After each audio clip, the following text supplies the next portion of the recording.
Hey everybody, I want to put up another video.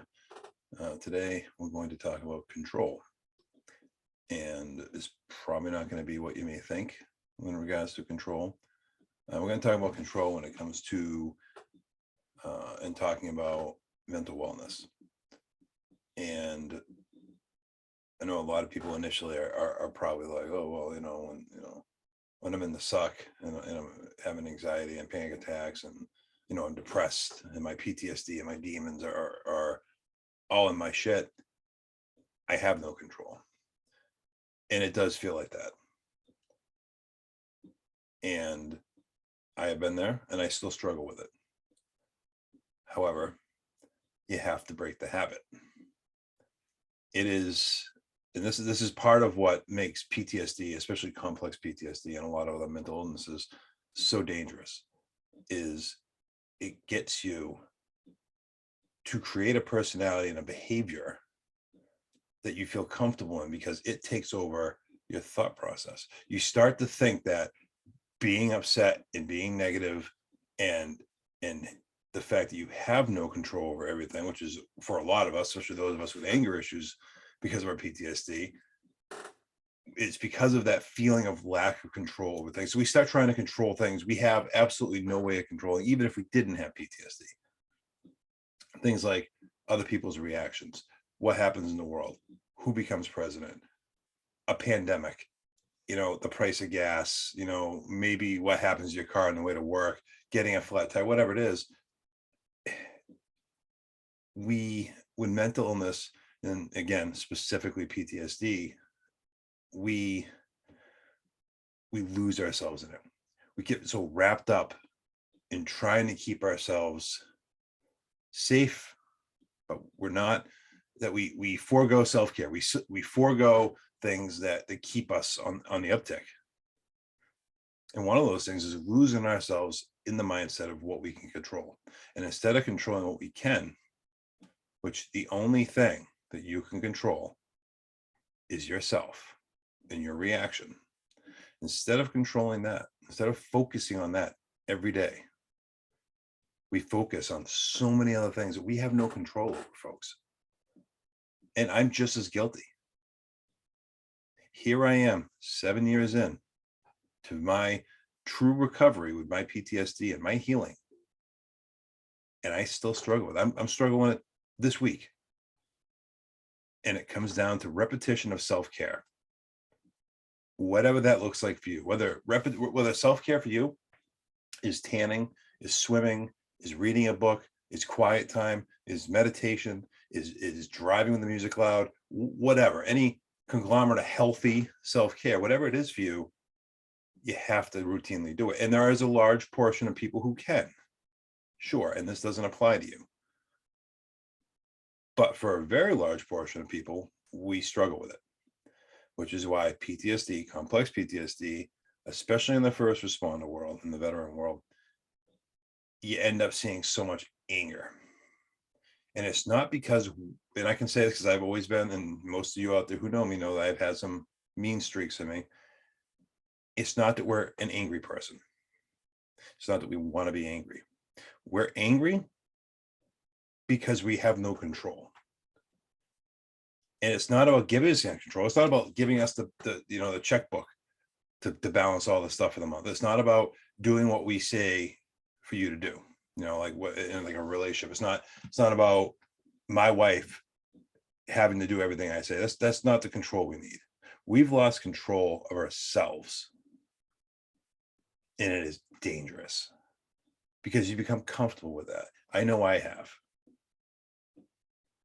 And I have my times where when I'm doing self-care and I'm doing self-checks and I'm meditating and I'm reading and I'm doing healthy things to keep myself straight, I am unstoppable.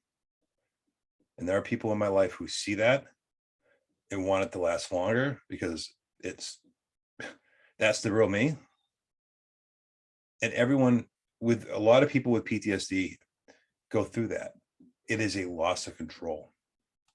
And a lot of it, especially, and I say this I keep bringing up complex PTSD because a lot of complex PTSD, not all of it, goes back to childhood trauma, where we initially lost control over what happened to us. especially if it happened during a certain age. And I believe they say the ages of 5 to 8 or like 6 to 9, right in that range. When shit happens to you when you're a kid that age, your sense of control, true control, gets completely dismantled. You have no idea. And so these new behaviors and this new personality becomes how you survive, how you get through not having control. Because you no longer understand that the only thing that you have control over is you and your reactions. You think that you need to control the world. You think that, well, point in hand, a lot of us with childhood trauma become first responders or go into the military, right? Why? Because we can control those situations. We are put into leadership positions, even if you're not, in rank or, part of the brass or whatever. You're put into leadership positions. You're put in positions to go and mitigate and stop situations from being bad and control them. It gives us our fix. It's our heroin, if you will. No offense to any addicts or anything like that, but it is our heroin. It is our poison, and it is poisonous because we feed on that, especially on the job. And then what happens when we're not on the job? What do we have control over? And what do we do when we have no control?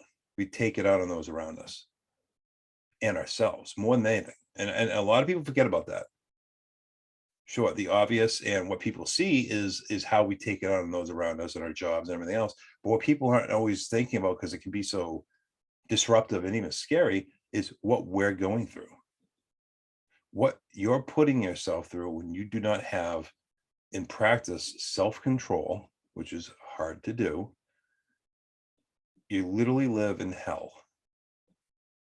And it is like being toe-to-toe with the devil himself. It's not even a bullshit lie, folks. I mean, anyone who has anyone who has PTSD, who has had control issues, who focuses on trying to control things they absolutely cannot, knows exactly what I'm talking about. So this is where we have to put our foot down and we have to start practicing the things we can control, our reaction, and what we do when we start to feel the things building up inside us, which is our self-care, our meditation, our breathing, our stopping what we're doing and thinking. It sounds ridiculous. It sounds like you're talking to a 2-year-old, and essentially we are.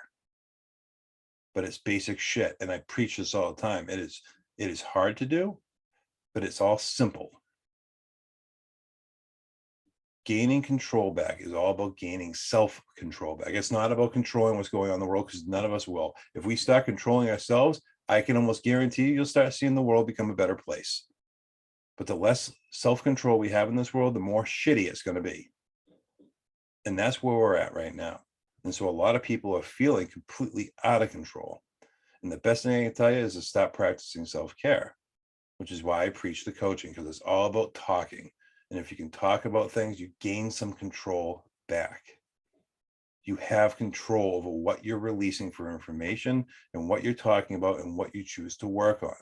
And whether that's trauma-based stuff or whatever it is in your life that you want to work on through a coach, that is when you start gaining control back. And again, folks, I'm just as guilty as a lot of you out there. When I don't stick with it, I spiral. And there's a lot of spiraling people out there right now, and we have to get back to trying to control ourselves. So that's what I got. I'm going to try to do better. This one should be about 9.5 minutes total. Again, folks, check out the YouTube channel, Facebook. I post these on all the platforms, and then the YouTube channel. Subscribe. If you go to the YouTube channel, subscribe. Let's get this viewed more, and I'm going to try to be making more videos.